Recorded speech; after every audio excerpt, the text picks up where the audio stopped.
Hello fellow coffee botherers. In this video I'm going to be talking about and demonstrating how to dial in with the Sage or Breville Barista Pro.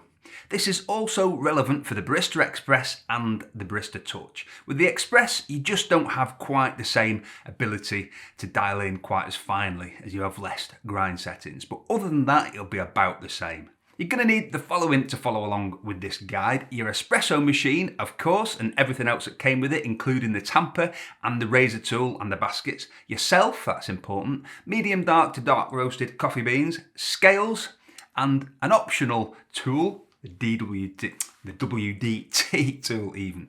So WDT, vice distribution technique, is something that helps to improve the coffee distribution in the basket. And you'll want something like this, or just a cork with some needles sticking out of it. This isn't a requirement, it just helps to avoid channeling where water finds its path of least resistance through the puck of coffee, which isn't a good thing when you're trying to produce well extracted shots of espresso. Scales, you definitely need. And you don't necessarily need these, which is the Cayer Luna, if you can afford them, or more importantly, if you can get a purchase like this past the boss without them realising you've spent about 250 quid on scales, then great, they're very good. But if you don't fancy a divorce or wearing your espresso machine, the Timecodes Black Mirror are also a really good set of brew scales for a lot less money, and click here to see my video on them. My only niggle with these is after using them for a while now, the battery life has proven to be a bit of a pain for me. There's a new version, so I'll have to try them, and I'm not sure if they're any different where the charge is concerned, but I have to say these, the My Way Barista, are possibly the most underrated brew scales, I think. They're about 30-35 quid, and I did say in my video, and click here for that I couldn't stop them from beeping, but I managed to stop them from beeping, and actually now if I don't have the Luna around, these are the ones that I reach for and not the Timecodes Black Mirror. They're just really practical, they work well, and the battery life is amazing. They practically never need recharging, and they're just as accurate and responsive as the Timecodes Black Mirror, and I'll link to all of these in the description below, by the way. Coffee beans, when I say medium dark to dark, this is difficult as there's no real universal language to describe roast profiles, and it depends on where you're getting your coffee beans from, but I'm talking about coffee beans which have been roasted to the point that they're either dark brown and matte, which I'd call medium dark, and dark brown and shiny, which I'd call dark. The reason for this is that when you're just getting started, trying to work with lighter roasted beans than this is like making your first morning run a marathon. Getting good results with lighter roasted coffee beans is hard. It's hard in terms of barista skills, and it's hard in terms of the level of equipment required. With entry to mid-level machines, and with beginner to intermediate home barista skills, do yourself a favour and stick closer to the traditional espresso roast profile. You can go slightly lighter than that to what I refer to as medium dark, where the roast hasn't been taken beyond second crack to the point that the oils are starting to show, so they're matte still rather than glossy. But if you start trying to go lighter than that, you'll be in for a bit of a challenge. If you want a shortcut to the coffee beans that will work well with any entry-level setup, go to coffeeblog.co.uk/coffee for Bambino. And a note, this isn't a Bambino, but it's the same recommendation. And this will take you to the coffee beans on my website, the Coffee Works, cworks.co.uk, which are roasted either medium dark or dark. If you're doing that, use the discount code YT25 if you're a new customer for 25% off your first order. And if you're an existing customer, use the discount code COFFEEBOTHERERS for a permanent discount, which does change occasionally when we've got offers or promotions on and so on, but it's currently 10%. One of these challenges that I mentioned of using lighter roasted beans is that they're harder on the grinder. And these machines, the Sage or Breville machines, have a fail-safe to stop the grinder from eating itself in the form of a slipper clutch, similar to the clutch on cordless drills. And each machine comes with a slightly different level of sensitivity where the clutch is concerned, as far as I can tell. So if you do try and use lighter roasted beans and grind them fine enough for espresso with standard baskets, the clutch might kick in and you'll just hear a clicking sound similar to the noise a cordless drill makes when you've got the clutch set too low. If you get that with any Sage or Breville grinder, just grind the rest of the bag more coarse for use with the dual wall baskets or a manual brew method, and go for a slightly darker roasted coffee bean in future. The razor tool, and this is an important part of the dialing in process on these machines, especially if you're relatively new to home baristering. I hear some people saying that you shouldn't use this, and the reason they say that is because they're wrong, but I'm right, so listen to me. Joking apart, once you've been using one of these machines for a while, then you might only want to reach for the razor tool when you're dialing in a new bean, but when you're using the machine initially and you're learning to dial in, I would definitely use this. Why? Because it takes away two of the variables of dialing in. One is the headspace, the space between the puck of coffee and the shower screen above, and the other is having a level puck. This will give you the correct headspace every time, and it will ensure a level puck, and I think it's genius. You'll also need the filter baskets that come with this machine, and this machine, in the UK at least, comes with the standard baskets and the dual wall baskets, pressurised baskets. I'm talking about dialing in using the standard baskets, the traditional espresso baskets. I'm not talking about the dual wall baskets. Just bear in mind that you can't really dial in with pressured baskets or dual wall baskets.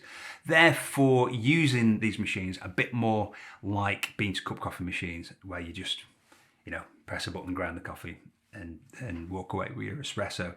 They don't give you as close to perfection in terms of the espresso, but many people are more than happy with the results to get with the level of convenience that it gives. But you can't really dial in. So if you're using the dual wall baskets, the pressurized baskets, you can follow along in terms of parts of it. So the dose, the ratio, using the razor tool and so on. But just bear in mind that when it comes to dialing it in, using shot time and so on, you can't do that with dual wall baskets. So let's make coffee. So what we're doing, we're following a recipe, and that recipe is I want a 1:2 ratio in a brew time of 28 to 32 seconds. So what that means is I'm going to grind and weigh the coffee so that I know that I've got a set dose, and that dose I'm going for is about 19 grams, and I want that, whatever that dose is, at 19 grams, I want to double that in terms of espresso, so 1 to 2, from 19 grams to roughly 38 grams, and I want to do that in a brew time of 28 to 32 seconds. This is the dialing in process. Keep the dose the same, so if you're doing 19, try and keep that dose at 19 grams, and stick to a brew ratio. You can do 1 to 2, you can do 1 to 2.5, you can do 1 to 3. I prefer usually 1 to 2, so 19 grams to 38 grams, there or thereabouts. You won't get it absolutely perfect every time, but I'm aiming for 19 grams to 38 grams, so that's a ratio, in a shot time of 28 to 32 seconds. So if you run faster than that, 38 grams of espresso in 15 seconds or 20 seconds, that's too fast. So you need to make the grind finer. And then if it's running too slow, so let's say it's taking 40 seconds to get from 1 to 2, you're obviously too fine and you need to go more coarse. You need to know what your ratio is, so 1 to 2, 1 to 2.5, 1 to 3, and as I say, I'm doing 1 to 2, so 19 grams to 38 grams of espresso, and your brew time. And the brew time should, some people say 25 to 30, I always go with 28 to 32. So I'm aiming for a window of 28 to 32, and if it's 27, 26, 25, it's running a little bit too fast, then I'll go a little bit more fine. And if it's 34, 35, 36, and it's taking a little bit too long to pull the shot, then I'm going to go a little bit more coarse. So that is the dialing in process. Why couldn't they called it something easier to say than dialing in? Proper tongue twister for me. I'm using this dosing funnel, and I'll put a link in the description below to this because I'm always asked about this. But I got it from Etsy and it's really good. Stops you getting coffee all over the place, just makes it a bit less messy. First thing I'm going to do, these machines are a little bit funny, a little bit quirky, in that when you first turn them on and you start using them, the dialing in process seems to be a little bit more difficult than it would be with standalone machines or with other machines. And I've come to the conclusion that that's due to the nature of the internal burrs and the fact that when you first turn it on, first time of the day and it's completely cold, once it's been on for a bit, or as you're using it, the burrs are changing temperature ever so slightly, or something else to do with the internal environment and moisture and stuff like that, because these machines, the integrated grinder machines, tend to act as if they've got a really quite big exchange retention. You'll see people saying that you need to purge at least 2 full baskets of coffee each time you change the grind size. I've done that in the past, I found that as well, but when I did some experimentation, I found that the retention, which means the ground coffee that ends up in your next basket after you've used it, stays in the grinder, comes out the next time you use it. It's only about 1.5 to 2 grams. So I've been scratching my head in the past thinking, what if that's the case? It's only a couple of grams retention.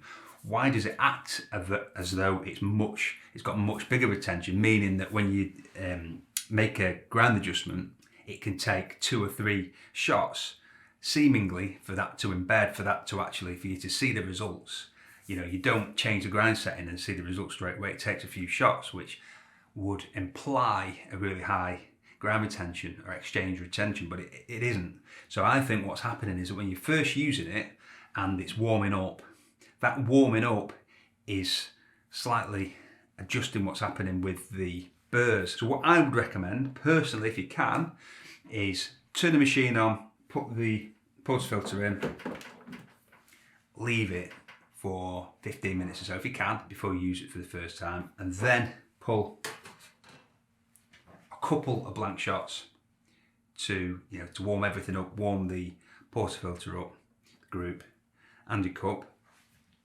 But I would leave it on for as long as you can first, as I say, about 15 minutes. It'll turn itself off after about 15 minutes. But obviously you have to turn it back on again. But that's what I would do. Personally, obviously if you're in a rush and you just need to turn it on and use it straight away, fine. But just bear in mind that if you are trying to dial in, I mean, if you're in a rush, you probably won't be dialing in anyway, but if you are trying to dial in, you're better off, I think, letting it get itself sorted. Let it sort of calibrate itself. Let it become at one sort of constant heat and moisture or whatever internally, and then start using it. I think you'll find it easier. I do. I find it easier to dial in if I do that than if I just turn it on and start. So,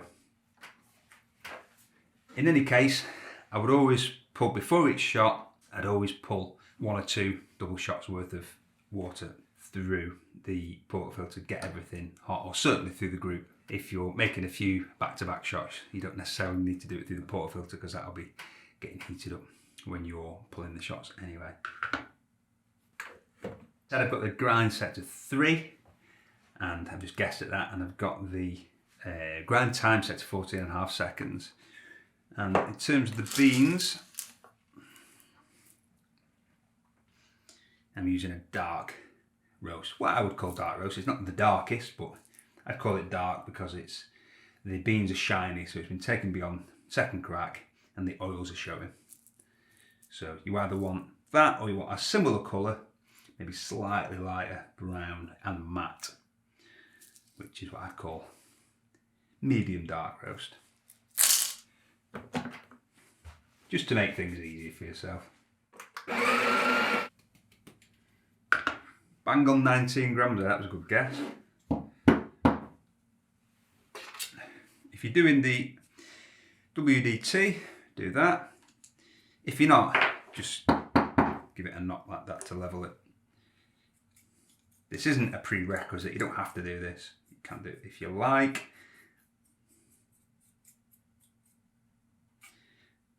And it's definitely worth doing, but the reason I say you don't have to do this is that we all have to start somewhere. I didn't start off using the WDT method, and most people didn't, because it's a relatively new thing, but only in the past few years that this has been a thing. So, you don't have to do it. Using my fingers to just get it away from the edges, and then pushing it down with my hand like that, so we've got a level-ish surface, and then tamping. When it comes to tamping, it's always important to try and get it level.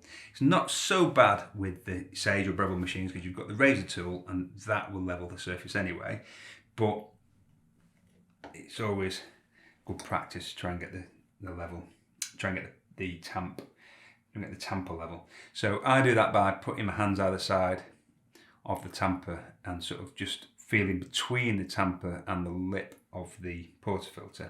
And as I'm pushing, I can tell if I'm even or not. And you don't need to go crazy with the pressure.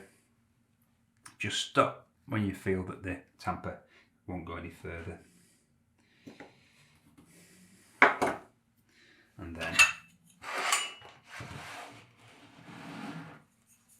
trim with the razor tool.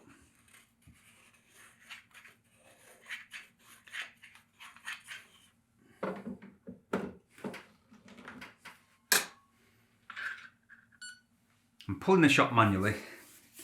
To pull the shot manually, instead of just pressing the button and letting go, you press and hold it for as long as you want pre-infusion, and I'm going to do that for about 7 seconds. Let my finger off, and then when you're finished with the shot, you just press the button again. I always prefer to pull shots manually if I can. Obviously, you can use the shot buttons. Up to you. So pre-infuse, pressing and holding. It says pre-infused shot, and it says manual because it knows I'm doing it manually. 7 seconds. Do. And too quick. So I've got 46 grams in 17 seconds. So way too quick. We need to dial in. I'm already on grind size 3, so I'm already pretty fine. But I have set this to the factory preset, which is a bit on the coarse side usually. So I'm going to change it to 1.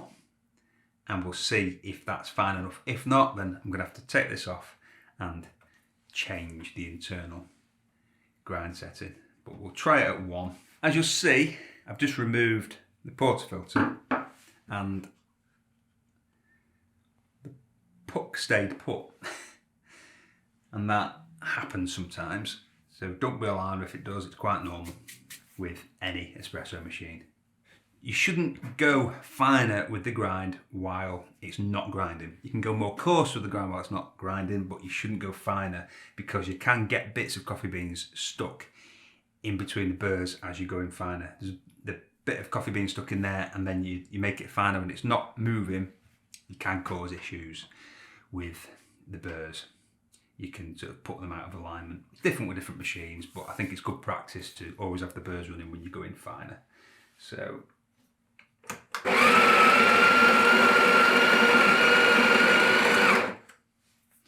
changed it to 1. Now I'm going to purge. It's always important when you're changing grind size to purge some coffee. I'll just purge a couple of grams.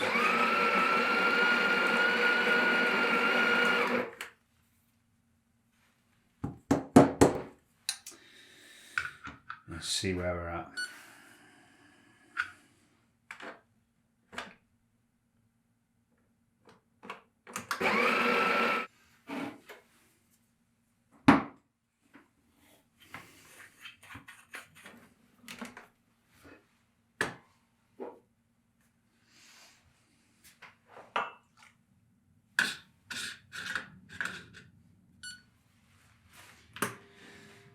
Grind size 1 now.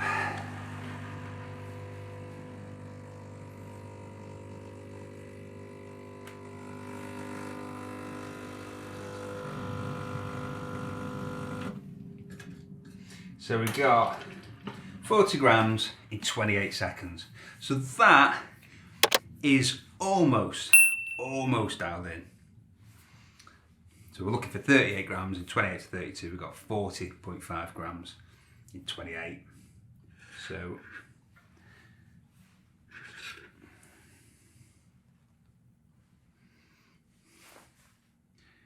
we're not far off,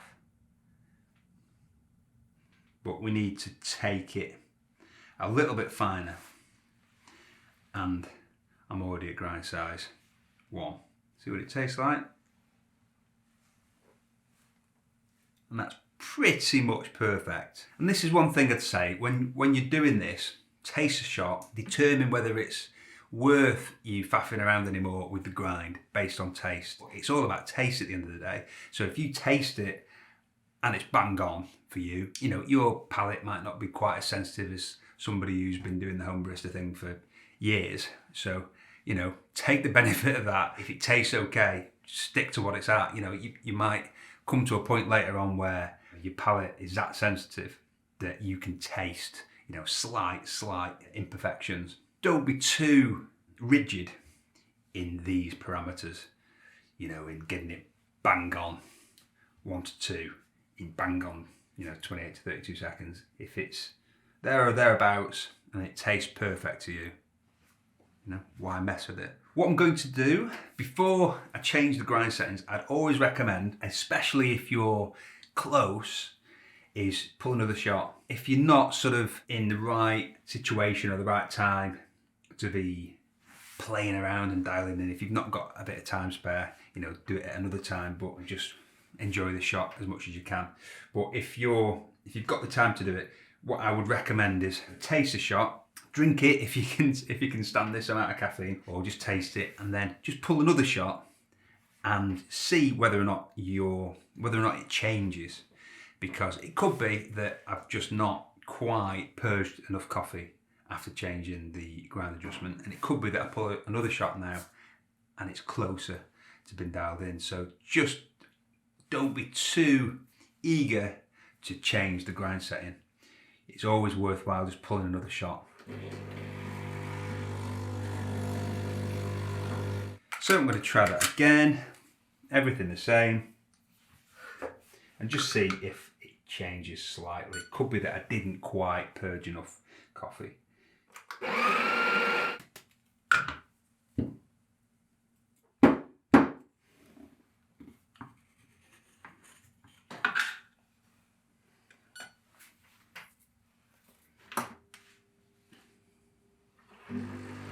That doesn't look bad at all.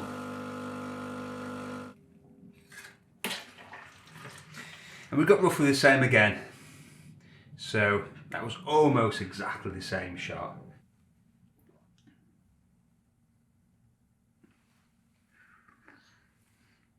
And that's really not that bad.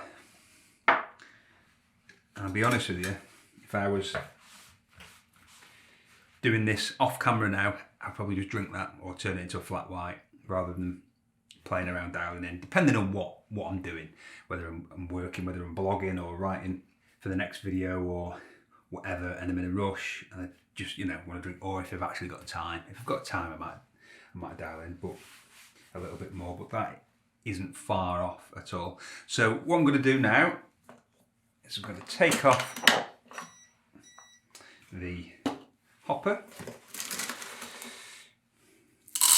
I'm going to do my best to clear the coffee out. Obviously I've turned the machine off. I'm not putting my hand in here with the machine on. Just don't look. But there's a safety thing anyway that should stop me from grinding my fingers. So, and now we're going to unlock the top burr, like that, and then here there are numbers in between. Sorry, there are numbers here from on the black plastic bit from 1 to 10, and where the red dot is there tells you what grind setting you're on. We're on 5, so I'm gonna change it to 4 by pulling that wire off and just turning the top ring down to 4 like that, putting the wire back on and putting it back in.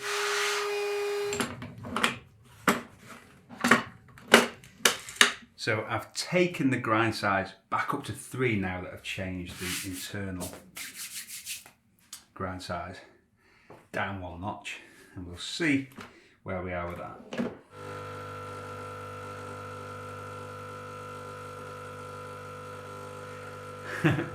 So I've choked it now. Now I've got a notch finer I've underestimated how much coarser I need to go with the grind. So stop that. Let's go to 7.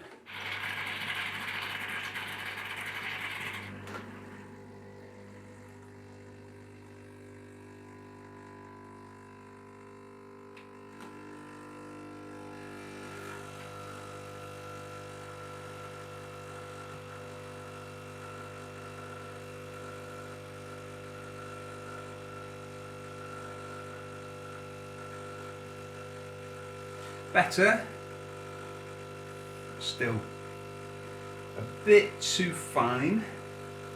You got to 32 seconds, we've only got 20 grams. So we're getting there, but we're still not quite dialed in. So I went a notch finer internally, and I've gone up from 1 to 7 on the external setting, and we're still not quite there, so I'm going to go 9.